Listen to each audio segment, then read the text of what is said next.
Hey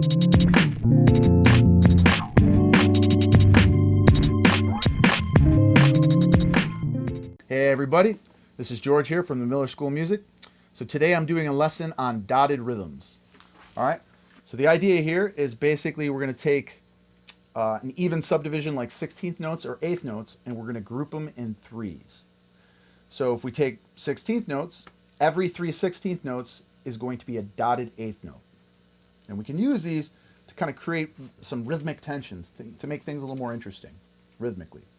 All right, so what we're going to find here, if we're using 16th notes, we're going to have dotted 8th notes. So with dotted 8th notes, every 4 dotted 8th notes, we're going to resolve it with a quarter note. So basically making it 4 groups of 3 and then a group of 4. So we'd end up with 1, 2, 3, 1, 2, 3, 1, 2, 3, 1, 2, 3, 1, 2, 3, 4. And that would equal all 16 16th notes. So we have 3, 6, 9, 12, 13, 14, 15, 16. And we can use that to kind of just create interesting rhythmic phrases. So the first example I'm going to give you is an example from the Beatles' Hard Day's Night, where they're going to play this 3-note lick that repeats every 3 notes. He's going to do it 4 times and then resolve it with the final lick. So it's 2, 3, 4, 2, 3, 4. So this lick right here, we're going 1, 2, 3, 1, 2, 3, 1, 2, 3, 1, 2, 3, and then resolves it. So we're doing, like I said, 3 16th notes, which equals a dotted 8th note. So we do 4 of those, right? 1, 2, 3, 4, 5, 6, 7, 8, 9, 10, 11, 12, 13, 14, 15, 16. So it evens the bar out. So we can do this with melodies as well as chords. So let's look at this, an example of a song that does this with chords. So if we look at Stairway to Heaven by Led Zeppelin. So the actual chord progression after the solo section with the hits goes 1 and 2 and 3 and 4 and 1 and a 2 and a 3 and a 4. So right here, this is another example of dotted 8th notes. We're basically taking 16th notes and grouping them in 3.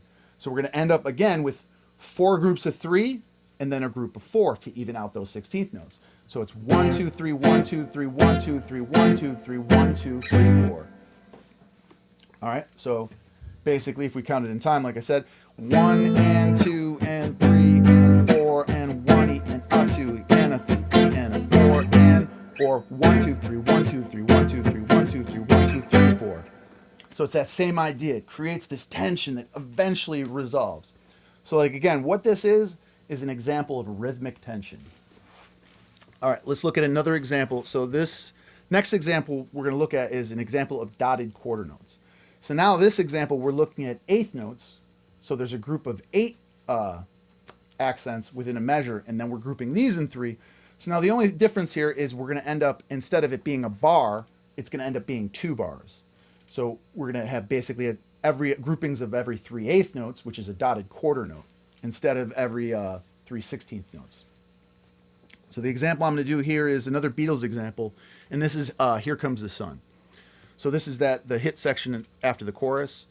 So we can look at this with the chords. Basically, this is 1, 2, 3, 1, 2, 3, 1, 2, 3, 1, 2, 3, 1, 2, 3, 4. Or 1 and 2 and 3 and 1. Or no, so it's 1 and 2 and 3 and 4 and 1 and 2 and 3, 4. So it takes 2 bars before it resolves.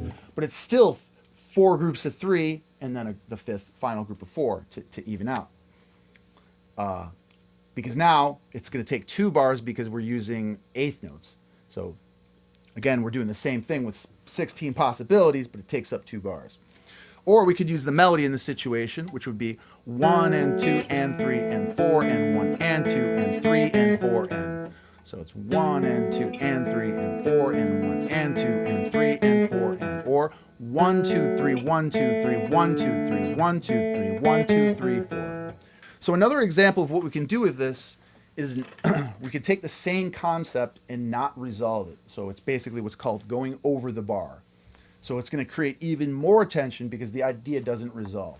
Now, when we're doing this, it's important to realize that if we're taking this phrase and continue it on with dotted 8th notes, after every 3 bars, it's actually naturally going to resolve. So the phrase will eventually resolve on its own after 3 bars.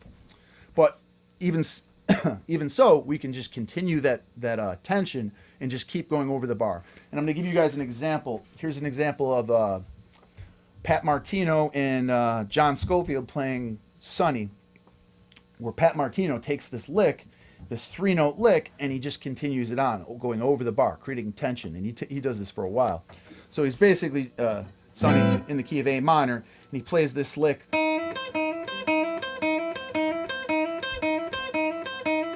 And just keeps playing it, extending it over the bar, and eventually comes out of the soul and resolves the idea. So check it out here. I'll give you a quick example of this.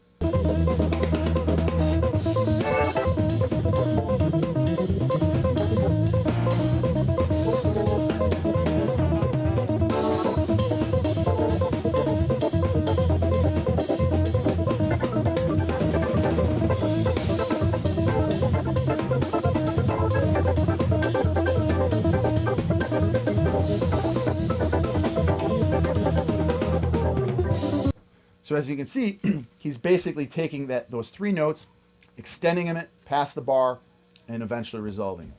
All right, so I hope this helps understanding how to use this idea in your everyday playing, whether it's chords or melody or soloing. So remember to hit that subscribe button, and I'll see everybody soon. Take care.